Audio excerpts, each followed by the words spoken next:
오늘 사도행전 14장 8절에서 18절 말씀으로 은혜 받을 제목은 루스드라에서 전도하는 두 사도, 이런 제목이 되겠습니다.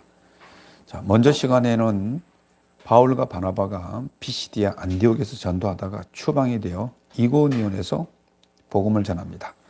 많은 사람들이 주를 믿고 돌아오자 유대인들이 주동이 되어서 영향력이 있는 이방인들과 관리들까지 조직적으로 충동하고 동원하여 사도들을 박해했습니다.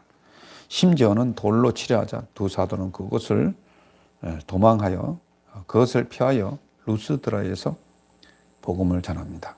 그래서 이 시간에는 두 사도가 루스드라에서 복음을 전할 때 사람들의 마음속에 생겨나는 것은 무엇인지, 또한 이 전도할 때에 일어난 일은 무엇인지 생각하며 은혜 받는 시간이 되시기를 예수님 이름으로 축원합니다. 자, 두 사도가 루스드라에 도착하자 어떤 사람이 있었다고 말씀하고 있습니까? 8절을 봅니다. 루스드라에는 발을 쓰지 못하는 사람이 있었다고 했습니다. 그는 나면서부터 걷지 못하게 되어 한 번도 걸어본 적이 없었다고 말씀하고 있습니다. 다시 말해서 이 사람은 발이 있지만 무기력하여 힘을 쓸 수 없는 상태로 치유가 아예 불가능하다는 것을 나타내는 그런 말입니다. 그래서 이 이야기는 베드로와 요한이 성전 미문에서 고침을 받은 안진뱅이 이야기가 아주 비슷합니다. 예, 사도행전 3장에서 나오죠. 3장 2절에. 그래서 이 사건을 보면서 사도 바울도 베드로처럼 안진뱅이를 고침으로 동등한 사도권이 바울에게도 인정됨을 암시해주는 것입니다. 즉 베드로는 유대인을, 바울은 이방인을 치료한 사실을 대비시키므로 이방인을 위한 사도로서 바울을 또한 부각시킨다고 이렇게 또 볼 수 있는 것입니다. 그래서 말씀을 듣고 있는 걷지 못하는 자를 보면서 바울이 그에게서 발견한 것이 무엇입니까? 9절을 봅니다. 지체 장애를 가진 이 사람이 누구의 복음을 들었습니다? 사도 바울을 통해서 하나님의 복음을 들었습니다. 그래서 이 사람은 바울의 말에 귀를 기울이고 있었다고 볼 수 있습니다. 그래서 이 안진뱅이가 걷는 것보다도 이 말씀을 듣는 것이 굉장히 우리가 중요합니다. 그래서 말씀을 들음으로 인해서 믿음이 생겨나기 때문입니다. 그래서 믿음은 들음에서 난다고 했습니다. 로마서 10장 10절에 믿음은 들음에서 나며 그 들으면 여호와 하나님의 말씀으로 말미암아서 난다고 말씀하셨기 때문에, 그래서 말씀에 귀를 기울이는 것은 굉장히 우리 중요합니다. 그래서 우리가 성경을 읽어야 되고, 그래서 하나님 말씀이 우리의 심령 속에 새겨지도록 암기를 해야 되는 것입니다. 그래서 힘들고 고통스러울 때 하나님 말씀을 계속 읊조리며 하나님 말씀을 고백하고 선포하고 또한 염려를 주님 앞에 맡김으로 말미암아서 우리 속에 믿음이 생겨날 때 그 문제는 해결되는 것입니다. 그래서 중요한 것은, 여기서 중요한 것은 우리가 놓치지 말아야 할 포인트는, 이가 복음을 전할 때 그 말씀에 귀를 기울이고 그 말씀에 집중해서 들었다는 것에 우리가 좀 이 포인트를 둬야 된다, 이렇게 말씀을 드릴 수 있습니다. 그래서 바울은 이 사람을 주목해 볼 때 그에게 무슨 믿음이 있었다고, 무슨 믿음을 발견했다고 하고 있습니까? 구원받을 만한 믿음이 있는 것을 발견한 것입니다. 아, 이 사람이 믿음이 생겼구나. 눈이 반짝반짝 하는 거랑 영적으로 보면 안단 말입니다. 여기에는 그가 어떤 믿음이 생겼습니까? 하나님이 신뢰하는, 내 병이 나을 수 있는 믿음이 그에게 있다는 것을 사도 바울은 본 것입니다. 영적으로 본 것입니다. 그렇습니다. 그래, 여기에 병 고침의 조건은 뭐죠? 믿음입니다. 믿음이 있으면 병을 고칩니다. 중요한 것은.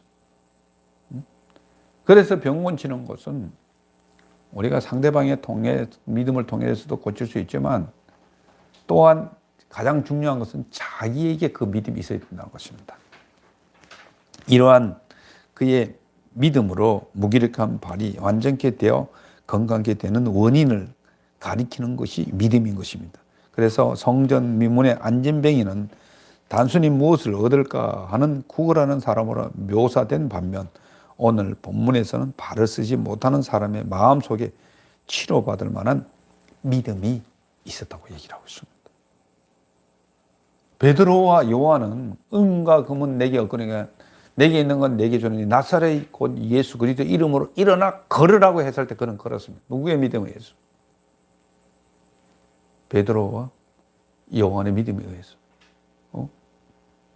이렇게 할 수도 있습니다. 근데 이 믿음은요, 본인에게 믿음이 생성이 안 되면 없어지는 거예요. 잠시 권침을 받았다가 다시 제자리로 돌아갈 수 있단 말입니다. 그런데 오늘 바울을 통해서 나타나는 이 믿음은 우리 본인에게 있기 때문에 지속 가능성이 굉장히 높다는 사실을 우리는 알아야 된다. 이렇게 볼 수 있습니다. 그래서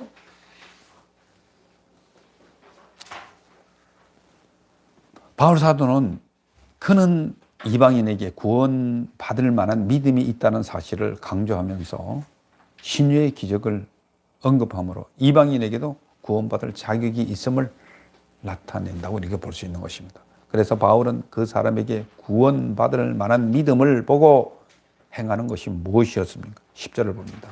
10절을 보면 바울은 큰 소리로 그 사람에게 내 발로 일어나 걸어! 하고서 명령을 한 것입니다. 우리도 그렇습니다. 나는 믿음이 있기 때문에 나는 할 수 있어!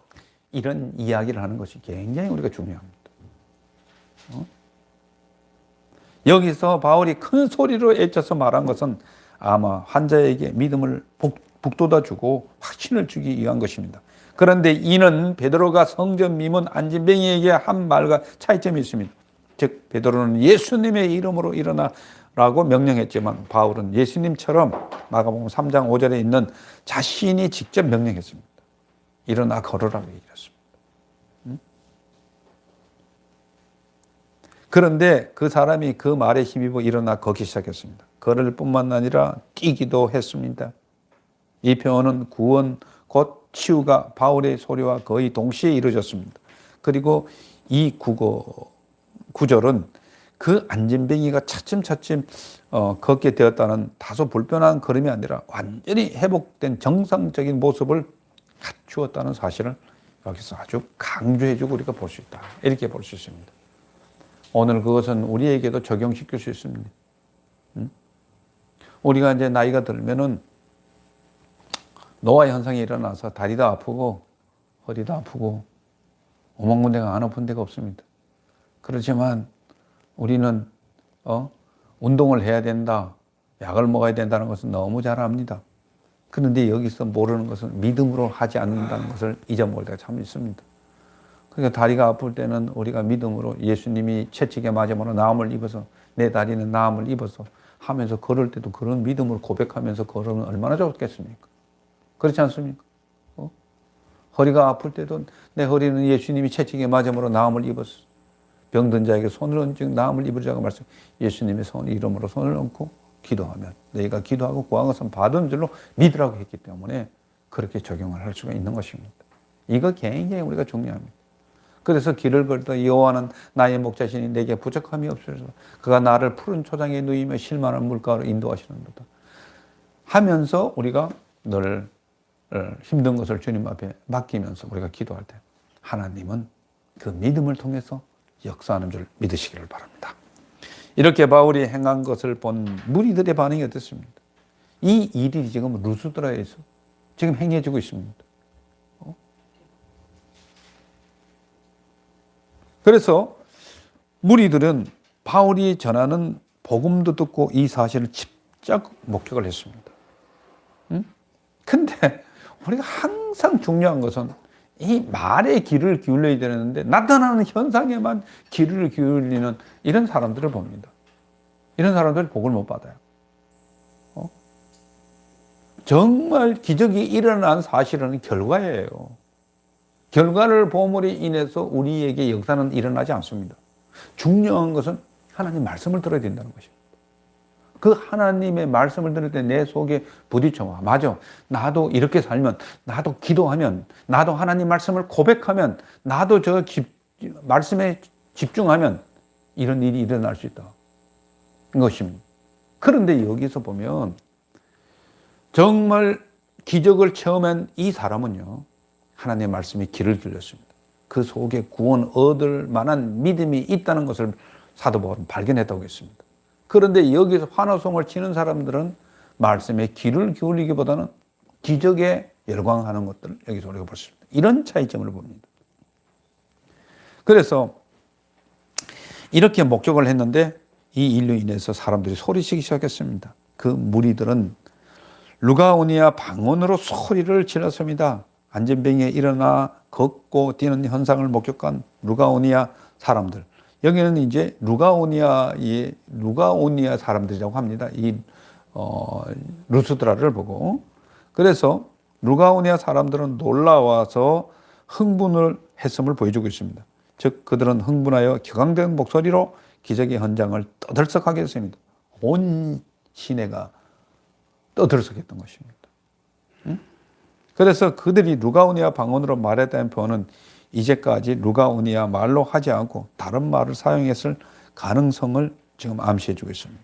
그래서 내일에 따르면 소아시아의 다른 성읍들과 마찬가지로 루스드라에는 평상시 세 개의 언어가 통용되었다고 합니다. 하나는 라틴어를 썼고요. 루스드라는 로마의 식민지로 있었으므로 라틴어가 공식적인 언어였습니다. 두 번째는 헬라어를 썼습니다. 로마의 상용 언어로 모든 사람들이 어느 정도 말할 수 있고 이해할 수 있는 것입니다. 그런데 여기는 또 숨겨져 있는 그들만의 언어가 있었습니다. 모국어. 이는 성읍 사람들끼리 통상적인 의사소통이었습니다. 그러나 바울과 바나바는 이 언어를 잘 이해하지 못했을 것입니다. 바울이 설교하는 동안 헬라어가 사용되었을 것이나 그들이 흥분한 나머지 자기들의 언어로 루가오니아 말로 소리쳐 말하는 것입니다. 다시 말해서 자기들의 모국어로 쓰는 것입니다. 사투리를 쓰는 거예요. 필리핀도 보면은 사람들이 교육을 받은 사람들은 영어를 씁니다. 근데 거기에 있는 교육을 받지 못했던 사람들은 자기가 모국어 따갈로그를 씁니다. 저희들이 와서 이렇게 설교를 할 때는 표준어를 사용합니다. 그래서 설교를 합니다. 근데 강원도에 있는 특히나 삼척이나 정선 쪽에 있는 방언을 말하면 거기서 살았던 사람들도 잘 이해를 못해요. 제가 왜 이 말을 하는가 하면 사람이 말이죠. 너무 놀라고 급하면은요, 자기가 어려서부터 습득하고 어려서부터 익혔던 정서에 의한 단어가 툭 튀어나온다고. 이 이야기를 지금 하고 싶은 거예요. 그러니까 지금 바울이 또 여기 있는 바나바가 이 소리를 제대로 알아듣지 못했을 수도 있습니다. 그 얘기를 지금 하고 싶은 거죠.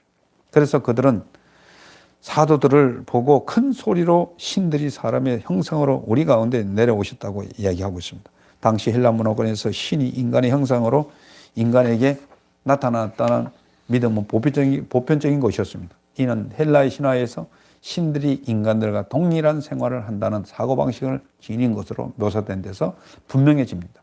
이런 면에서 예수님께서 인간의 형상을 입고 이 세상에 오셨다는 교리는 헬라 문화권에 결코 생소한 것은 아니었습니다. 그래서 그들이 루가오니아 말로 바나바를 보고 뭐라고요? 제우스라고 불렀고, 바울은 그 중에 말하는 자로 헤르메스라고 불렀습니다. 그래서 제우스라는 말은 헬라 신화에서 모든 신들의 우두머리로 묘사되고 있으며, 헤르메스는 제우스의 대변자로서 언어를 지배하는 신으로 묘사되었습니다. 아마 바나바는 당당한 체구와 존경받을 만한 위용을 지닌 사람이었기에 제우스로 불렸으며, 바울은 안진뱅이에게 말을 하였다는 점에서 언어를 지배하는 신인 헤르메스로 불려졌을 것입니다. 한편 루스드라에 사는 사람들이 헬라 신화 속에 나오는 신으로 바울과 바나바를 이해한 것은 안진뱅이를 고친 사건이 얼마나 놀랍고 경이로운 사건이었는지를 잘 암시해주고 있는 것이죠. 그래서 이 사건을 본 시의 제우스 신당의 제사장들이 행하고자 한 행동은 무엇입니까? 이 시의 제우스 신당의 제사장들이 소와 화관들을 가지고 대문 앞에 왔습니다. 뭐 하기 위해서? 제사하기 위해서. 바울과 바나바를 보고 제우스 신이, 헤르메스 신이 내려왔다. 이야기를 지금 하고 있는 거죠. 이야기를 지금 합니다. 그래서 일반적으로 헬라 지역 내의 도시들은 신전을 중심으로 방사선형으로 이루어져 있습니다. 방사선이 뭔지 알죠? 이렇게 쭉 뭔가 이렇게 전파가 나오면 쭉 흘러가는 거다. 위에서부터 밑으로 쭉 흘러가는 거. 그 우리가 그리스나 또 터키 쪽으로 가보니까 그렇게 돼 있어요. 그러니까 신전이 맨 위에 있단 말입니다. 그 밑으로 도시가 이렇게 형성이 돼 있어요. 쭉쭉쭉쭉 이렇게 형성이 됐단 말이에요. 그러니까 이러한 모든 이 한옥성치고 이런 놀라운 일들이 신전에까지 다 전해지고 전달이 되고 거기에 있는 제사장들까지 다 알게 됐단 말이에요. 그래서 이곳에 있는 제우스 신당의 제사장들이 소는 이때는요 제물을 드리는 거 황소를 드렸고, 화관은 뭐죠? 꽃다발을 가지고 나왔단 말이에요. 오늘 여기 지금 주보에도 아마 실어난 것 같은데 꽃다발을 가지고 나온다. 그래서 꽃다발을 제우스와 머큐리 신에게 제사할 것을 가지고 대문 앞, 다시 말해서 이들이 설교가 행해지고 있는 안진뱅이 일어나는 장소에 온 것입니다. 즉 제사장들은 무리들과 함께 사도들에게 제사를 하고자 했단 말입니다. 이때에 바울과 바나바가 알아차린 거예요. 왜냐하면 이들이 방언으로 얘기를 하니까 뭔 얘기인지 몰랐는데 행동하는 거 보니까 우리를 신을 여기는구나. 그때 화들짝 놀란 거죠. 엄청 놀란 거죠. 그래서 두 사도는 제사장의 이러한 행동에 대해서 어떻게 저지하며 어떻게 말하고 있습니까? 14절을 봅니다. 15절을 봅니다. 두 사도는 그들의 소리를 듣고 옷을 찢고 무리 가운데 뛰어들어 소리 질러 저지했습니다. 왜 이런 일을 하느냐? 얼마나 놀라운지 몰라요. 하나님을 대신해서 하나님을 둔갑해서 제사받고 이런 거 굉장히 싫어했습니다. 근데 사탄이 들어가면은요 어떻게 되는가 하면 자기가 의식이 되고 자기에게 능력이 난 줄 알고 그거를 교만해지는 것을 우리가 볼 수 있습니다. 이거 조심해야 돼요. 이들은 굉장히 하나님의 거룩한 종으로 쓰임받기를 원했지, 이렇게 제사하고 이런 환호성을 받으면서 자기의 신적인 권위를 누리는 것을 굉장히 위험하게 생각했다는 것입니다. 이 사람들은, 정신없는 사람들은. 우리는 시인이 아니야. 우리가 제사 받을 사람이 아니야. 이건 하나님이 고친 것이 이런 것을 나타내고 싶어요. 그래서 옷을 찢는 이 행위는 참을 수 없는 울분과 비통한 심정이나 절망과 증오를 위한 것으로 유대인들의 전통적인 습관이었습니다. 그래서 이거를 만리할 수 있는 것은 이 방법밖에 없었어요. 그리고 군중 속으로 뛰어들었다는 것은 옷을 찢는 행위를 통해서 보여준 바울과 바나바의 단호한 의지를 더욱 강조하고 있는 것입니다. 즉 그들은 루스드라 주민들의 그 같은 행위를 절대 용납할 수 없음을 단호하게 보여주고 있는 것입니다.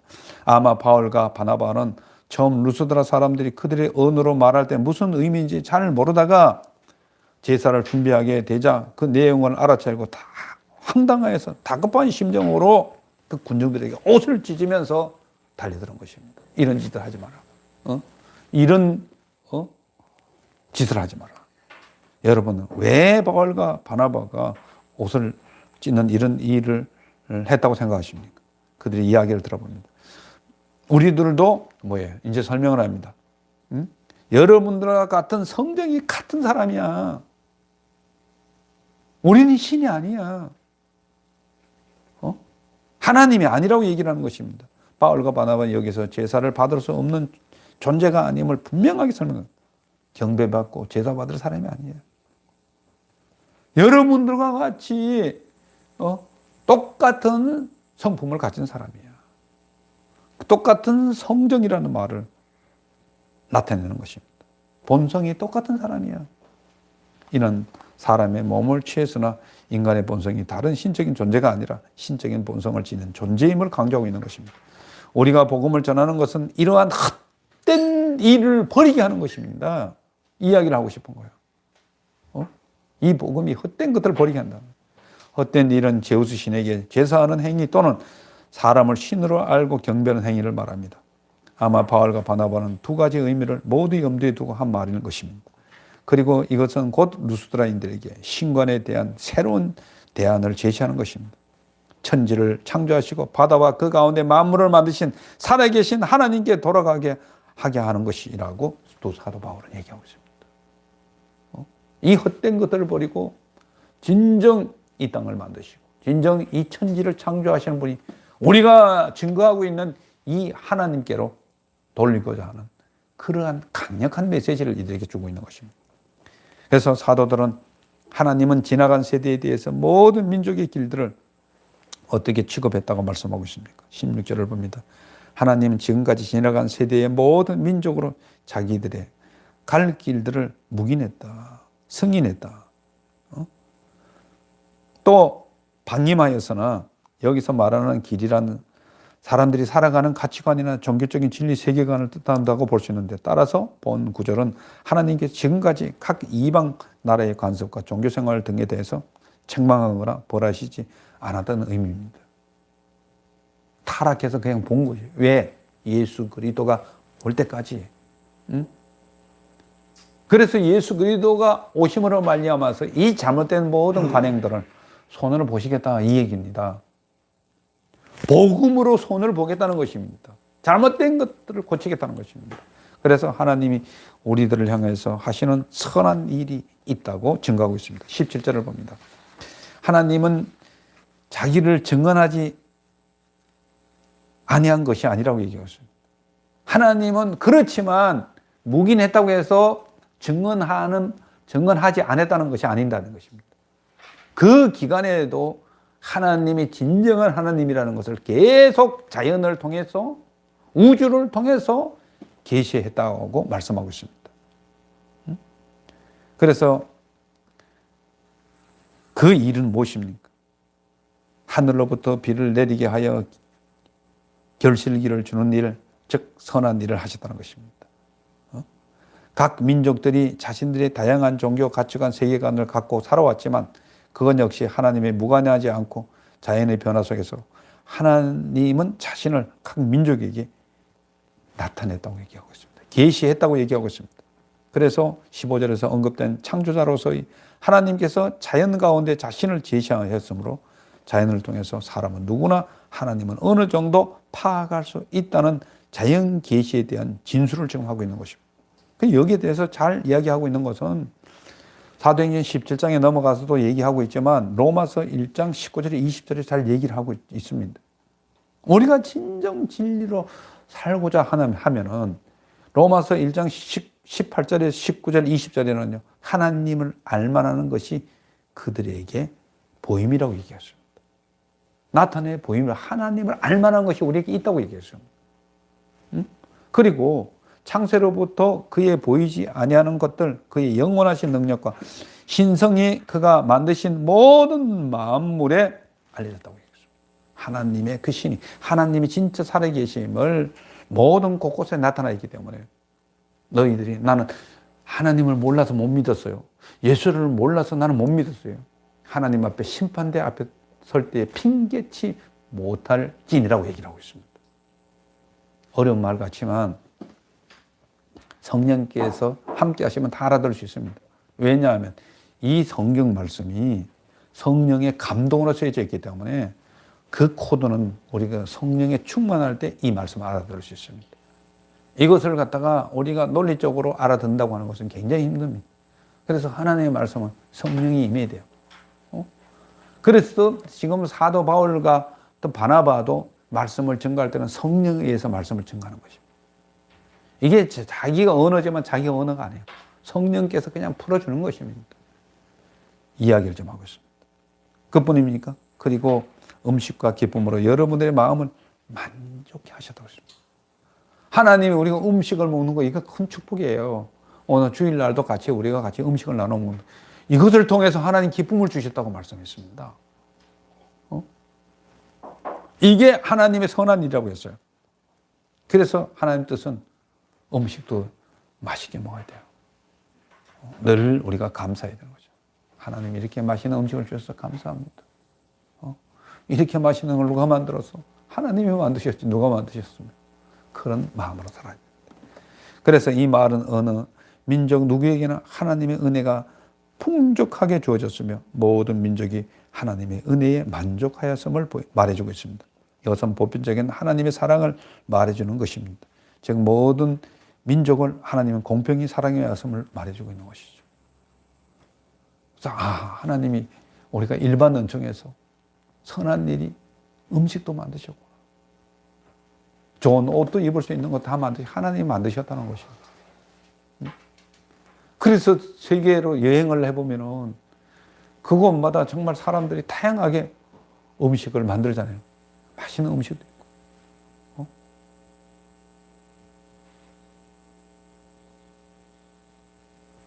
그래서 이 나라에 가면 이런 좋은 음식이 있고 저 나라에 가면 저런 좋은 음식이 있고 정말 우리나라에서도 이런 좋은 음식이 있고 각 지역마다 방언으로 각 지역마다 강원도로 가면 강원도에 이런 맛이 있고 경상도에 가면 이런 맛이 있고 전라도에 이런 맛이 있고 너무너무 감사하잖아요. 이런 음식을 우리가 먹을 수 있다는 거 너무 감사합니다. 그래서 우리가 늘 감사하고 음식을 먹을 때 우리가 하나님을 감사해요. 하나님 이 먹는 즐거움을 주셨군요. 정말 차를 마실 수 있는 이런 즐거움을 주셨군요. 너무 감사합니다. 그래서 우리가 감사하고 기쁨을 표현하면 그것이 더 배가 된다는 사실을 우리는 알아야 돼요.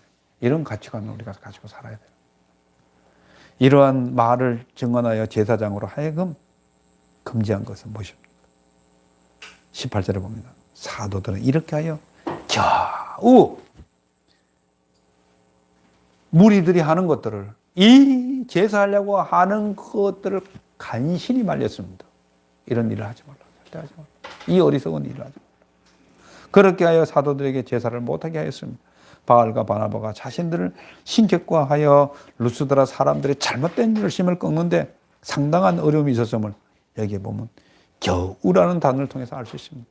이렇게 하여 겨우 무리를 말렸다고 얘기를 하셨어요. 얼마나 그들이 환호성을 쳤는지 그냥 군중 속에 뛰어들어서 옷을 찢어가면서 이런 일을 하지 말라고 하면서 성령에 의해서 주는 말로 말렸다는 것입니다.